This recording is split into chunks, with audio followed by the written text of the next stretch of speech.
4-5 জন জানোয়ারের মতো আমাকে হায়ানার মতো ছিঁড়ে খাচ্ছিল। আমার কাছে মনে হচ্ছিল এখনই বুঝি কিয়ামত শুরু হয়ে গেছে, আমি মনে হয় মারা যাব। বিশ্বাস করেন, যদি আত্মহত্যা মহাপাপ না হতো আমি ওই দিনই 6 তলা থেকে ফাল দিতাম।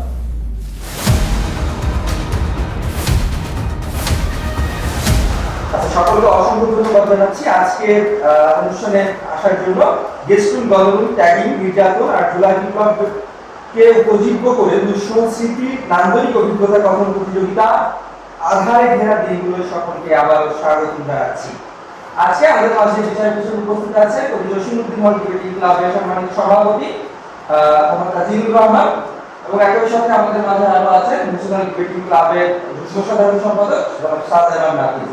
এই পর্যায়ে আমি আজকে আধারে ঘেরা দিনগুলোতে প্রতিযোগিতা, এই প্রতিযোগিতার প্রথম প্রতিযোগী সিয়াম মোহাম্মদ হৃদয়কে অনুরোধ জানাচ্ছি তার আজকে বক্তব্য তুলে ধরার জন্য।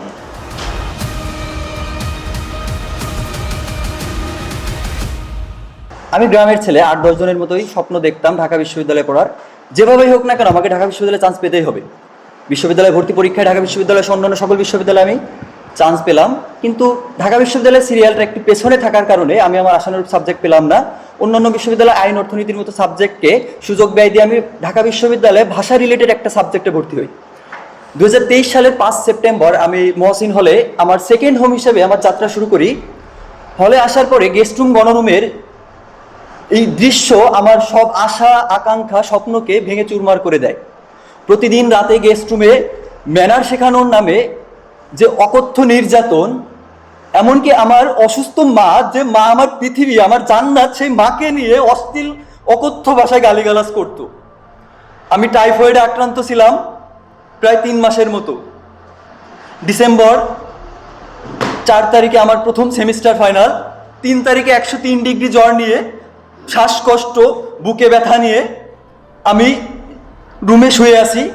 হঠাৎ রাতের বেলায় গেস্ট রুম থেকে খবর আসে আমাকে গেস্ট রুমে যেতে হবে। আমি বন্ধুদের বলি যে আমি তো অসুস্থ, সকালে আমার ফাইনাল পরীক্ষা, আমি কিভাবে যাব? তখন ওরা বলে ভাইদেরকে রিকোয়েস্ট করছি কিন্তু তোকে যেতেই হবে। তখন আমার এক বন্ধু তুলে নিয়ে যায়। গেস্ট রুমে যাওয়ার পরে তারা আমার সাথে যে আচরণ করে তার জন্য আমি মোটো প্রস্তুত ছিলাম না।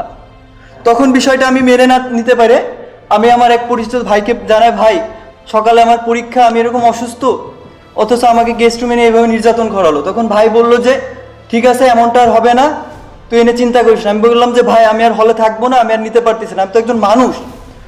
অথচ ওই দিন রাত 1টার সময় আমি ঘুমোচ্ছিলাম, হঠাৎ খবর আসে আমাকে 628 নম্বর রুমে যাইতে হবে।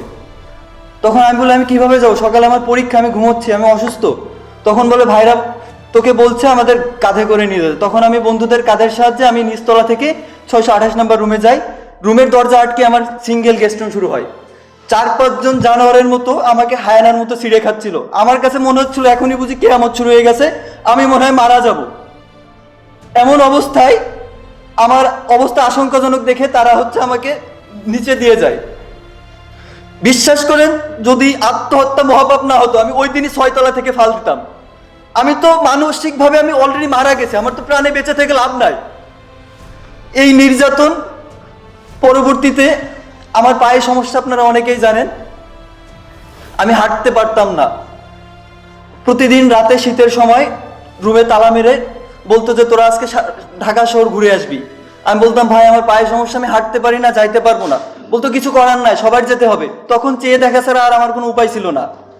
এই গেস্ট রুম গণরুমের যে অকথ্য নির্যাতন, ছাত্রলীগের প্রোগ্রাম, এই অসহ্য নির্যাতন আমার জীবনকে পুরো নরক বানিয়ে দিয়েছিল।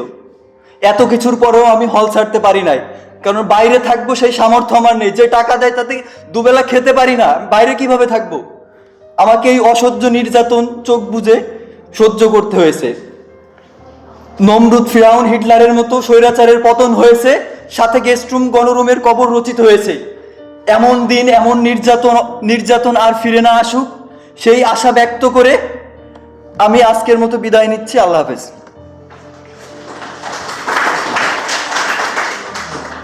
সিয়াম মাহমুদ হৃদয়, আপনি এসছেন, আপনার বক্তব্য, আপনার উপস্থাপনা, আপনার বাচনভঙ্গি, আপনার উচ্চারণ, আপনার কাহিনী সব কিছুই মোটামুটি ঠিকঠাক ছিল। আরেকটা ভালো জিনিস ছিল, সেটা হচ্ছে যে আপনি আপনার কাহিনী শেষে আপনি মানে কল্পনার আশ্রয় নিয়েছেন, হাইপোথেটিক্যাল ব্যাপার, লাইক আপনি আগের যারা ছিল তাদেরকে কম্পেয়ার করেছেন নমরুদের সাথে, ফেরাউনের সাথে, বা এই টাইপের যে আপনি রূপক বা কল্পনা। নর্মালি যখন পাবলিক স্পিকিং হয় এই জিনিসগুলো আমরা প্রত্যাশা করি, যে বাস্তবতা, কল্পনা, রস, ঢং এগুলো আপনারা কতটা মিশ্রিত করতে পারছেন। ওকে, আচ্ছা, ঠিকঠাক ছিল, মোটামুটি ভালো ছিল, উপভোগ করেছি।